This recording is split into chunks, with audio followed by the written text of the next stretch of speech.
ভাই তিনি প্রশ্ন করেছেন, গ্রামে প্রচলিত আছে যে কোনো মৃত ব্যক্তির কবর যদি বারবার মেরামত করার পরও ভেঙে যায় বা ফেটে যায় তাহলে উক্ত মাইয়াত কবরে কষ্টে আছে।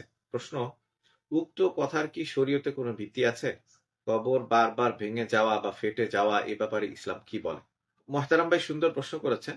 বাকি শরীয়তে বারবার কবর ফেটে যাওয়ার কারণে আহ মাইয়িত যিনি আছেন তার কবরে কষ্ট হচ্ছে বিধায় বারবার কবর ফেটে যাচ্ছে, এই ধরনের কোনো বক্তব্য শরীয়তে কোনো জায়গাতে আছে বলে আমার জানা নেই।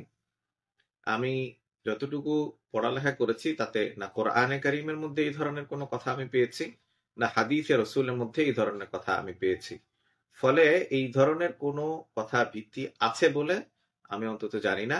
দ্বিতীয় প্রশ্ন আপনি যেটি করেছেন যে কবর বারবার ভেঙে যাওয়া বা ফেটে যাওয়ার ব্যাপারে ইসলাম কি বলে, ইসলামের বক্তব্য এতটুকুই যে বারবার যদি এরকম ভেঙে যায় তাহলে সেক্ষেত্রে তার ওয়ারিশ যারা রয়েছেন তাদের দায়িত্ব হলো এই কবরটিকে মেরামত করা এবং কবরটির একটি সুন্দরভাবে কবরটির পরিচর্যার ব্যবস্থা করা, কবরটি যাতে বারবার ভেঙে না পড়ে এই জন্য যথাযথ তদারকি করা, এই চেষ্টাটা করা, এতটুকুই।